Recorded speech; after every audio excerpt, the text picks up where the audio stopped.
This review is brought to you by Yinchi, the new game from Spielworks. Pre-order it now at spielworks.de.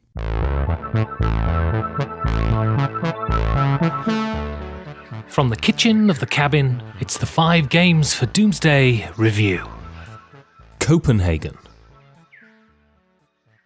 Life is messy. From missed alarms to snotty mornings to crappy bosses and failure after failure after failure.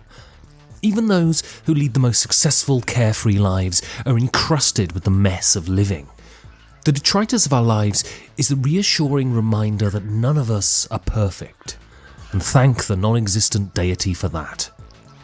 Perfection would rob us of the very thing that makes us human.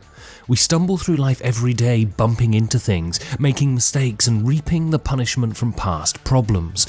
And through this we grow.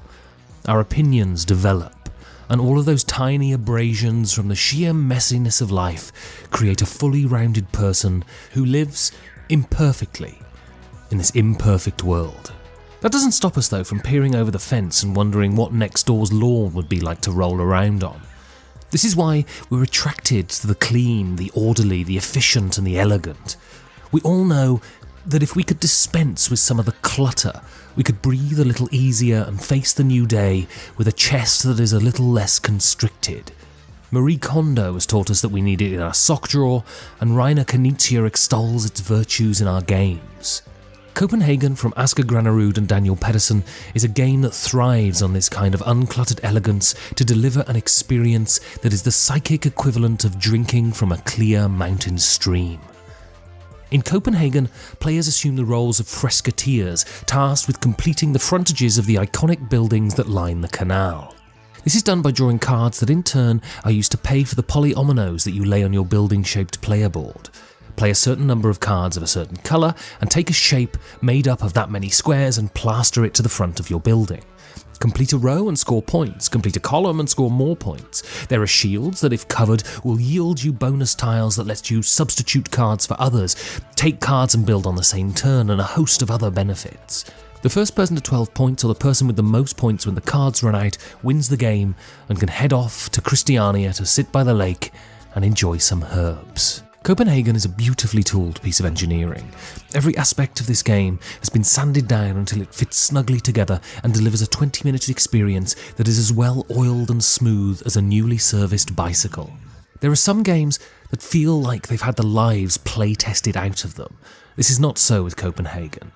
It seems as there has been a real effort to shoot for elegance and efficiency as a means of delivering a stable and dependable experience, and it succeeds beautifully at this.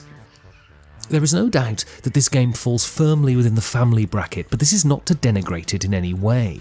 The rules are intuitive enough and the decisions crunchy enough that the time you've spent on the planet will in no way impair your enjoyment of the game. The purpose of a family game is not to be a way to keep the kids quiet for half an hour, but to be a tool to engage the whole family. And there is no doubt in my mind that Copenhagen achieves this. This is where I have to talk about Tetris. There's no way to avoid it. It's the first comment I hear on opening the box. It's not just in the aesthetics of the game that Tetris is evoked, but in the combo-laden explosiveness of the gameplay too. More than any board game I've played, this game allows you to plan ahead and drop the last piece in at the right time and surge into the lead. This is a game that can be played by the deliberative and the impulsive, and both have a chance of walking away victorious. Copenhagen is not Tetris, but when parts of the brain start flashing, it's the same parts that Tetris illuminates. It is the skill with which this game has been wrought that I admire. It is a game that is lean and lithe and constructed with laser focus. This is a game that shares an ethos with those great Knizia games. It speaks in measured tones and says, "In simplicity lies challenge," and waves the flag of elegance from the roof of its frescoed house. It is a game that shows the virtues of cleanliness.